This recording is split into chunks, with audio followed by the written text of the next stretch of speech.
Unique in every way. Citi Prime News at 12 midday. Updates you on all the running stories and connects you to the newsmakers. Citi News.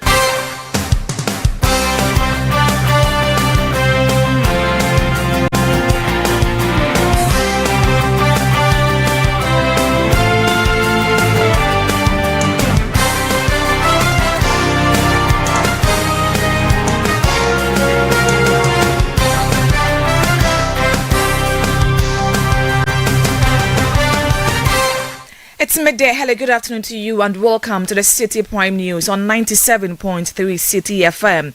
The news is live from our studios at number 11 Dr. Martin Loop in Adabraka. It's also live around the world on citinewsroom.com. I am Hawa Idrisu Mustafa. Coming up, President John Dramani Mahama condemned recent disturbances in Boko as peace process led by Asantehene Otumfuo Oseitu to the second is set to resume next week. We do not have the resources and time to engage in any game of smoke and mirrors. I'm assured by the Asantehene that the process will resume next week. Also coming up, Ashanti Regional NDC convenes an emergency meeting with party executives in Mampong following violent clashes over a yet-to-be-named district chief executive for the area. As we speak, myself and my regional chairman have invited the party leaders in the constituency for some deliberation. We will meet them and see how we'll be able to resolve these issues and other issues. Still ahead, Dr. Hilary Mann Technical University chapter of TUTAG calls off its indefinite strike after meeting with the Ghana Tertiary Education Commission and the university's management. We actually voted and suspended the strike with effect from yesterday, Thursday. So as we speak now, members have resumed their services. And later, we'll bring you a report from Accra Newtown where shop owners are urgently appealing to government to provide safe shelter for a growing number of head porters. I wish and I pray that the government can fix that hostel so that they can all move to the hostel and just stay there. That would be better for us and to be a safety precaution for them as well. All that on Citi Prime News, which is live across the 16 regions of the country. Western Region Beach FM 105.5 and Sky Power FM 93.5, both in Takrady. Bono Region J Life FM 95.5 in Sunyani. Ashanti Region Focus FM 94.3 in Kumasi. Orange FM 107.9 also in Kumasi. Volta Region Revival FM 99.3 in Tajewu. Northern Region Radio Bimbila 91.1 in Bimbila. Upper East Tanga FM 93.7 in Bolgatanga. Upper West we are live on Tunsong FM 97.3 in Wa and Jirapa FM 96.1 in Jirapa. Citi Prime News at 12 midday. Updates you on all the running stories and connects you to the newsmakers. Grateful for choosing us. Now, President John Dramani Mahama has condemned the recent security situation in Boko and disclosed that the peace process led by the Asantehene Otumfuo Oseitu to the second will resume next week. Boko witnessed another violent clash on Thursday between police and some youth, reportedly resulting in fatalities and injuries. The private residence of the MP for the area, Mahama Yarga, was also reportedly set ablaze during the incident. The president stated that the Asantehene-led mediation process would be seen through to its logical conclusion to restore lasting peace in the area. He made the remarks during a graduation parade at the Ghana Military Academy. Let me reiterate that we will take all allegations of crime seriously and trigger our security service investigative machinery to go after criminals, no matter who they are. But let me state emphatically also that we do not have the resources and time to engage in any game of smoke and mirrors. The president also indicated that his government takes every allegation of crime seriously and will ensure investigations are carried out accordingly. Now, still at the presidency, the president has also announced plans to introduce a home ownership scheme tailored for personnel of the Ghana Armed Forces.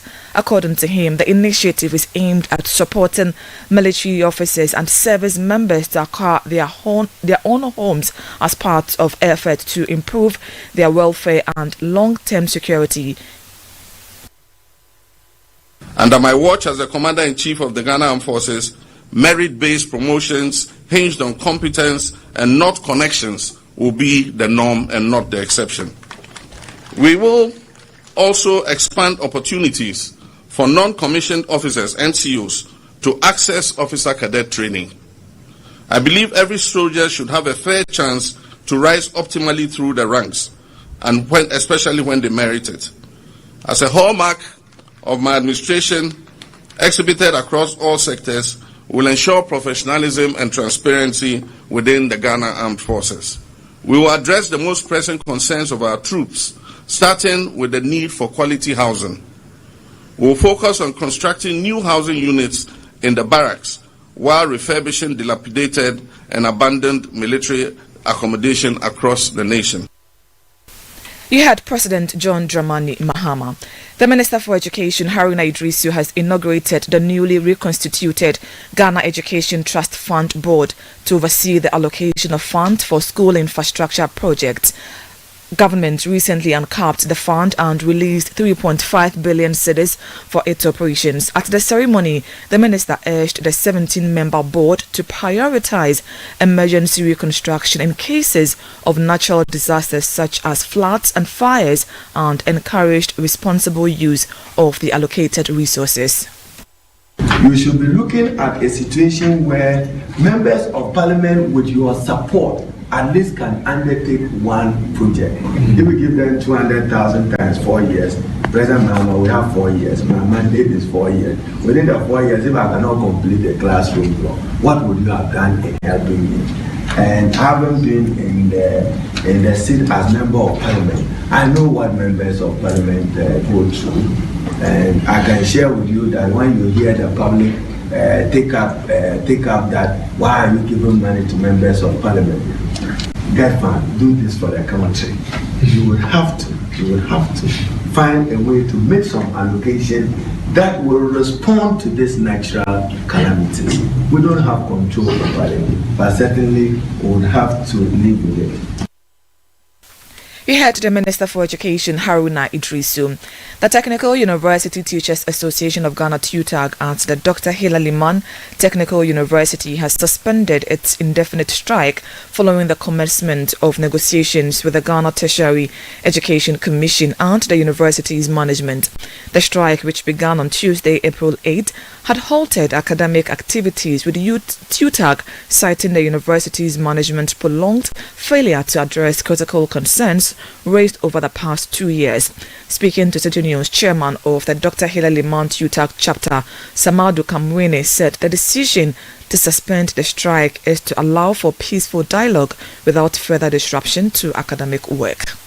We declared a strike as a result of our management's failure to fulfill certain demands. And then on that same Monday, we received an invitation from GTEC, and GTEC invited us for a meeting on Friday, which is today. So the strike has been on since Monday, and because of GTEC's invitation, we convened another emergency meeting on Wednesday, and then in that meeting, members suggested we actually voted and suspended the strike with effect from yesterday, Thursday. So as we speak now, members have resumed their services, and then they are currently working. While we, the executives, have also come to GTEC today, Friday, for an engagement with the Director General and his team together with our management.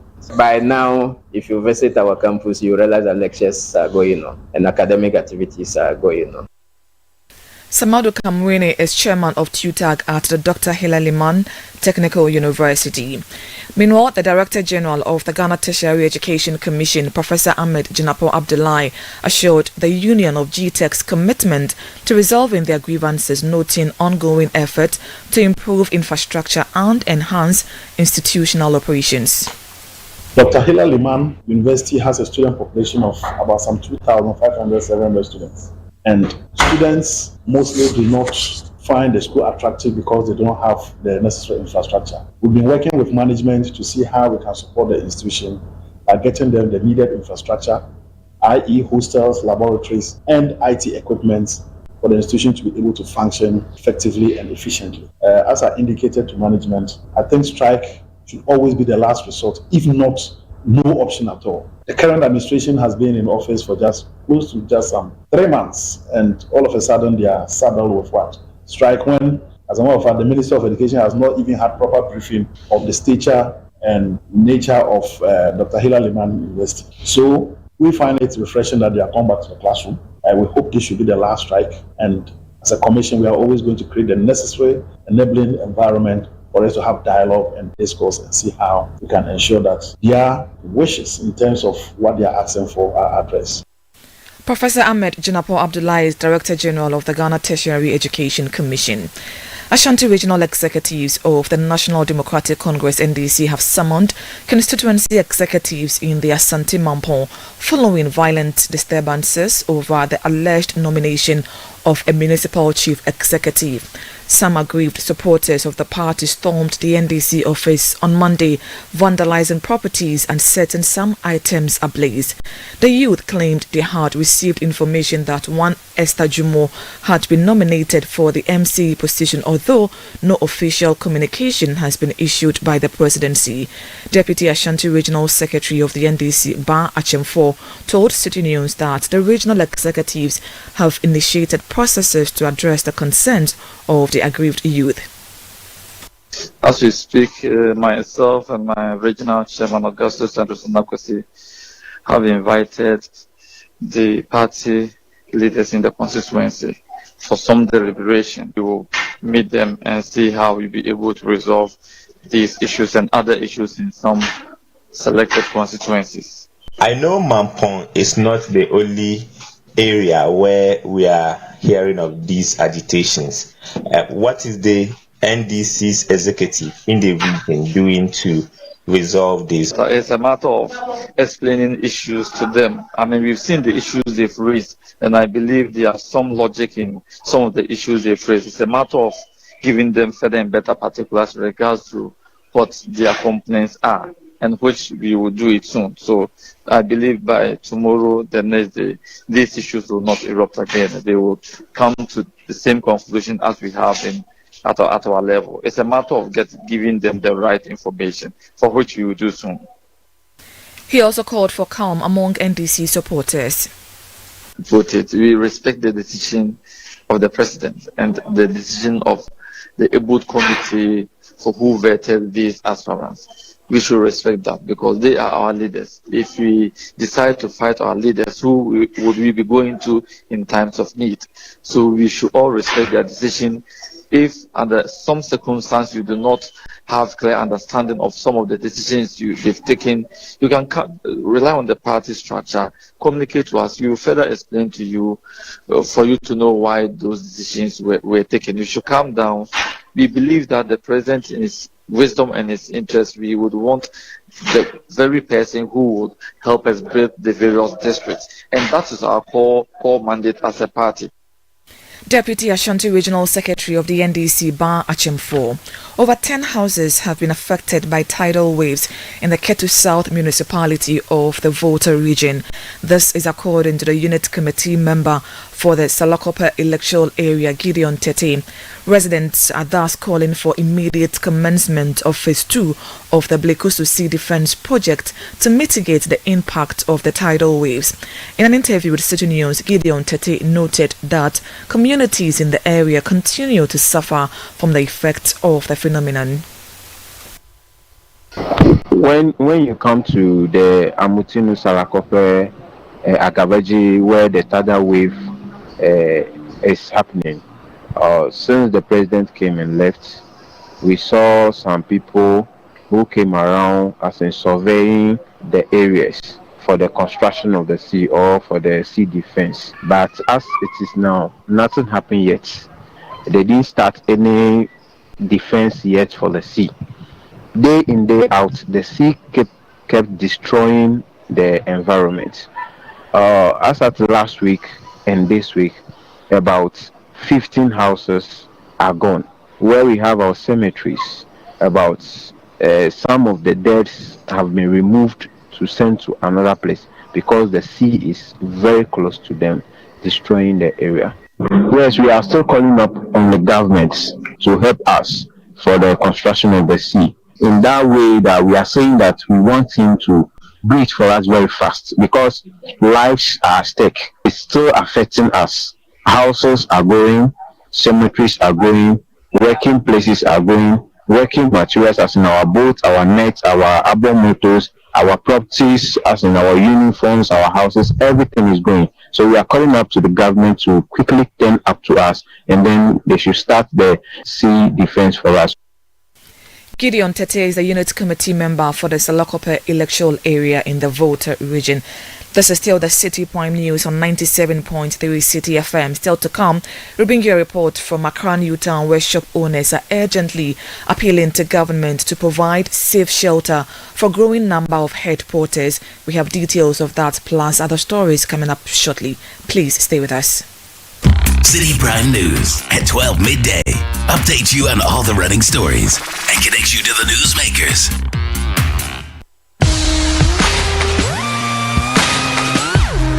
Looking for the latest buzz in Ghana's entertainment world? Welcome to Ghana Weekend, your ultimate destination for all things creativity and entertainment. Stay in the loop with breaking news, exclusive interviews, and then insider stories from your favorite creatives and stars. From music, movies, fashion and art, lifestyle and culture, Ghana Weekend brings it all together.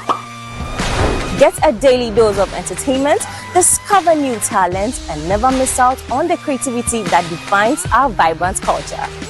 Stay connected with us across all platforms. Follow us on Instagram with the handle Ghana Weekend, on X Ghana Weekend, on TikTok Ghana Weekend, at Ghana Weekend TV on YouTube for the latest in entertainment, travel, and everything Ghana. Don't miss out. Join the Ghana Weekend family today. Ghana Weekend, where entertainment meets creativity. Visit GhanaWeekend.com now. This Easter, be the light in a child's life. As we gather with family and share meals and beautiful moments this Easter, let us not forget the little ones who have no one, no mother's hug, no father's voice, no warm bowl of food to return to, no pencil to write their dreams with, no exercise book to call their own. They are orphaned, vulnerable, alone. But with your help, we can change that. Support the Easter Orphan Project and give these children some hope to hold on to. Your donation in cash or kind will help provide warm meals, decent clothes, school supplies, and the care every child needs to grow. Because even the simplest things, soap, gari, clean bed sheets, a pair of sandals, these things cost more than many orphanages can bear on their own. How can you help? Send money via mobile money to 0550-900-006 or write a check to the Citi FM Foundation. You could also bring your donation to Citi FM behind the Adabraka Police Station. Visit www.citinewsroom.com or call 0550-900-006 or 0302-226-013 for more information. You can also give milk, sugar, bags of rice, toys, books, detergent, whatever you can share. Get together with your friends, involve your church, spread the word, because every child deserves more than survival. They deserve love, dignity, and a fighting chance at life. This Easter, let your kindness light up a child's life. Will you be that light? The Easter Orphan Project is powered by 97.3 Citi FM with support from Channel 1 TV.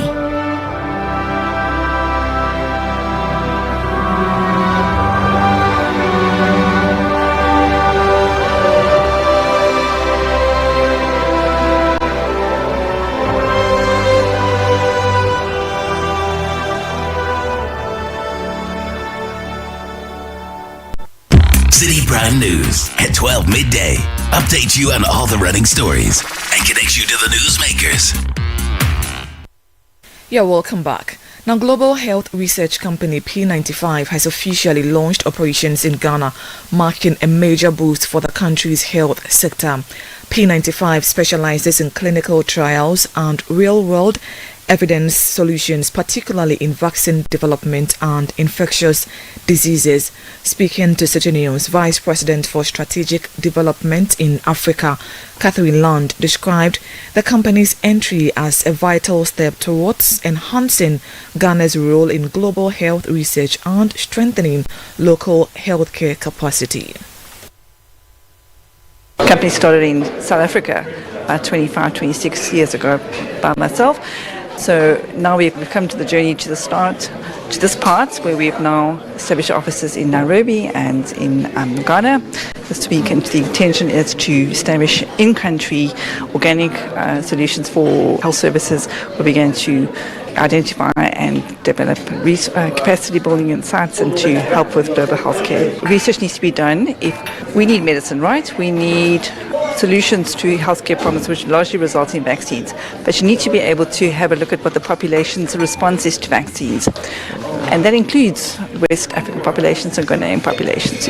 So I think that people should feel it's an individual benefit as much as a broader Ghanaian benefit. Already we've worked in this area for many, many years. There's collectively, I mean, this is collegial, this is networking.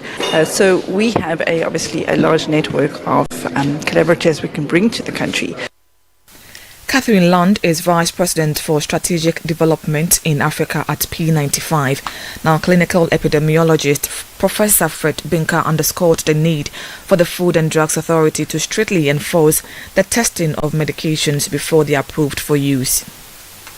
Our genetic makeup might be so different from where it was made that they don't do these trials, but they certify the drugs.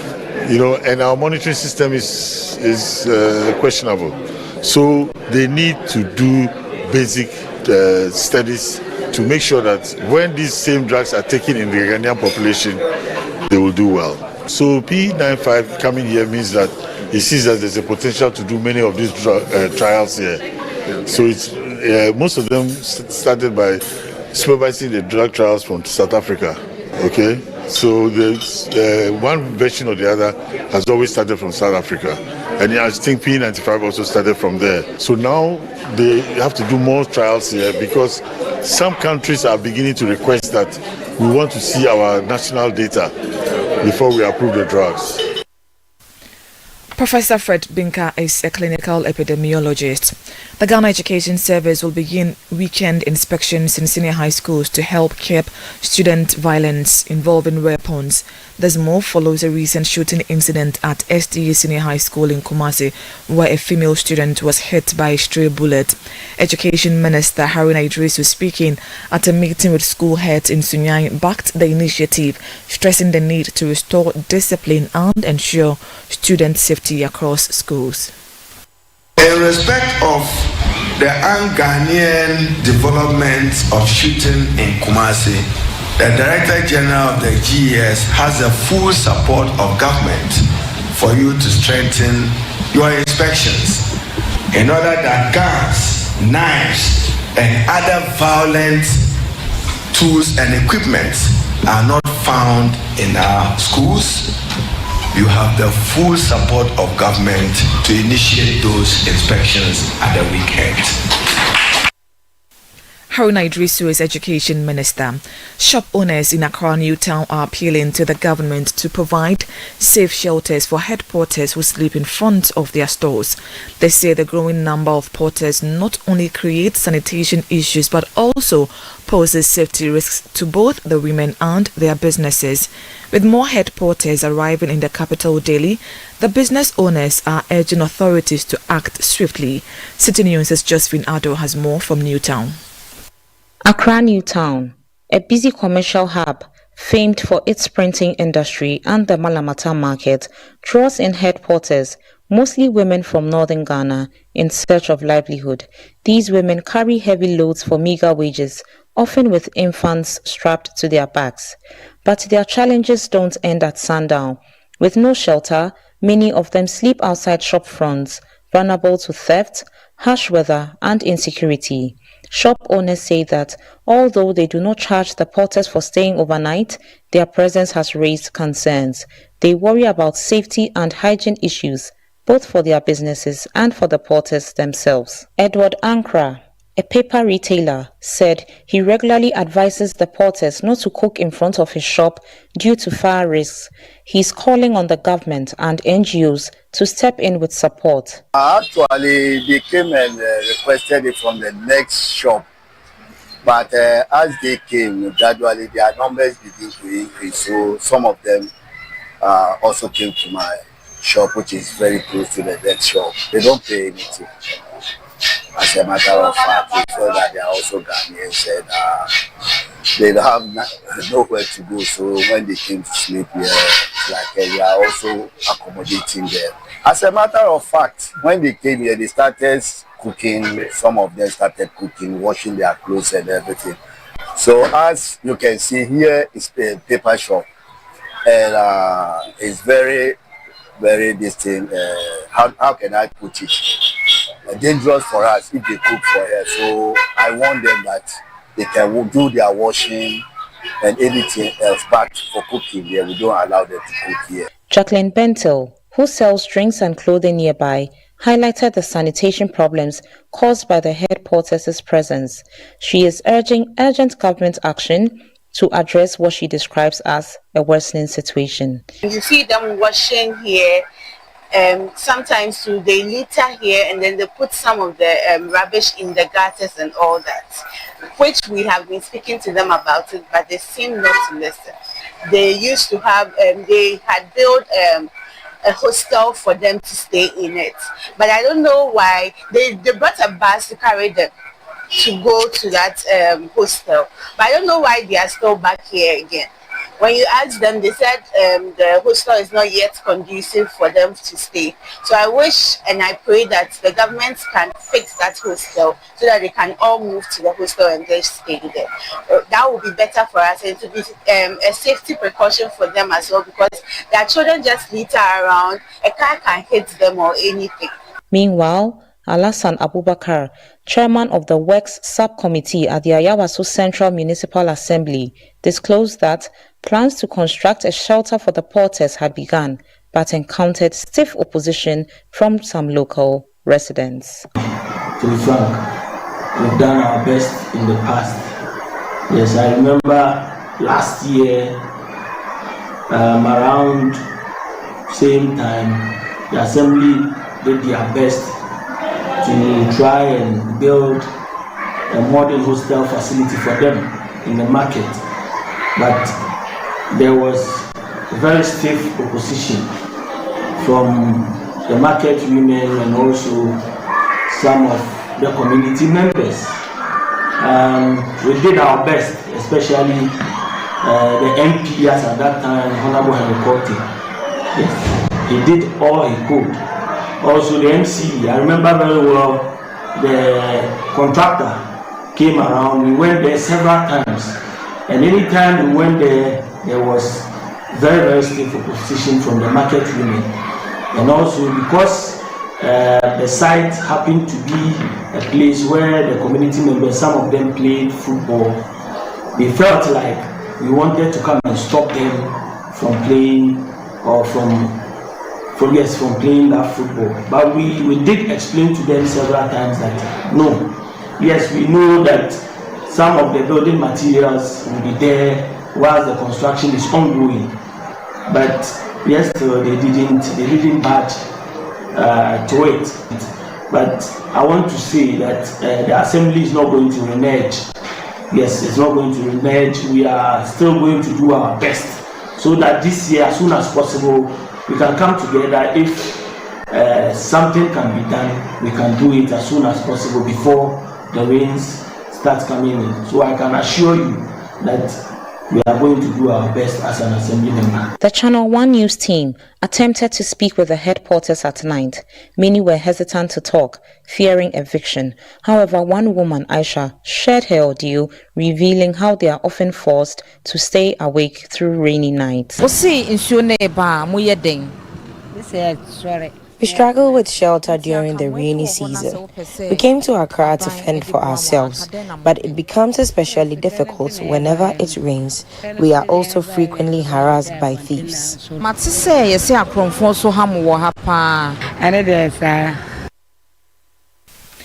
We had a headquarter at Accra Newtown, ending that report by my colleague Josephine Ado. And that's it for today's edition of the Citi Prime News, which has been live from our studios in Adabraka, Accra. Please log on to citinewsroom.com for more stories.